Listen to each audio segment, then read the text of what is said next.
வணக்கம் நண்பர்களே, இன்று நாம் பார்க்கக்கூடிய தலைப்பு திருமண தடை, தாமத திருமணம். திருமண தடை அல்லது தாமத திருமணம் ஒருவருடைய ஜாதகத்தை வைத்து எவ்வாறு அறிவது?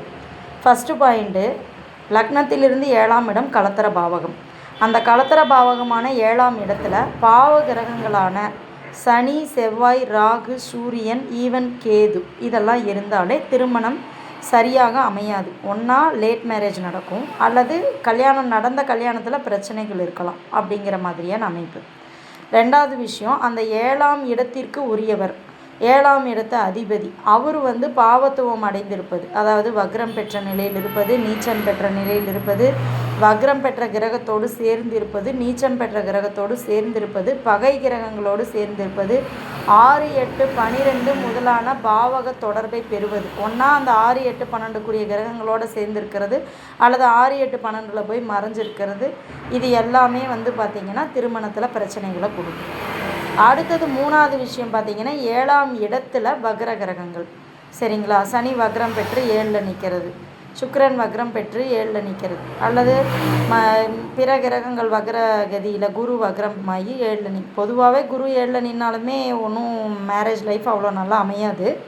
வக்ரம் பெற்ற நிலையில் இருந்தாலுமே அதற்குரிய காரகத்துவத்தை காட்டும். ஜென்ரல் கான்செப்ட் என்னென்னா, வக்ர கிரகங்கள் கலத்தரஸ்தானத்தில் நின்னாலும் அவங்களுக்கு திருமண வாழ்க்கை சிறப்பாக அமையாது அப்படிங்கிறது தான் உண்மை. அப்போது மேற்சொன்ன அமைப்பை நீங்கள் எந்த ஜாதகத்தில் வேணாலும் பொருத்தி பாருங்கள். இதில் நான் சொன்ன காரணிகள் ஏதாவது 1, 2 அவங்களுக்கு இருக்கும்.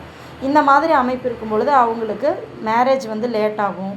அதே மாதிரி கல்யாணம் அதுக்கு முன்னாடியே நடந்திருந்ததுன்னு வைங்களேன், ஒரு 27 வயசுக்குள்ளே கல்யாணம் முடிச்சிருந்தாங்க அப்படின்னா அந்த வாழ்க்கை விவாகரத்தை நோக்கி போயிருக்கும். நிறையா பிரச்சனைகள் திருமண வாழ்க்கையில் சந்திச்சிருப்பாங்க. கணவன் மனைவி பிரிஞ்சே வாழ்கிறது, ஈவன் ஆயுள் நல்லா இல்லைன்னா ஆயுள் பங்கம் வரைக்கும் கணவனுக்கோ அல்லது மனைவிக்கோ கொடுக்கக்கூடிய அமைப்பில் வருது. அதில் 7ல் சூரியன் தனித்து நின்னார்னாலுமே கிட்டத்தட்ட திருமண தடை, தாமதம், பிரச்சனை இதெல்லாமே இருக்கும். இது எல்லாமே கண்டிப்பாக நீங்கள் நான் மேற்சொன்ன அமைப்பில் ஒருவருடைய ஜாதகத்தில் இருக்குது அப்படின்னா அவங்களுக்கு திருமண வாழ்க்கைங்கிறதுல ஏதாவது ஒரு விதத்தில் சிக்கல்கள், பிரச்சனைகள் ஏற்பட்டிருக்கும்.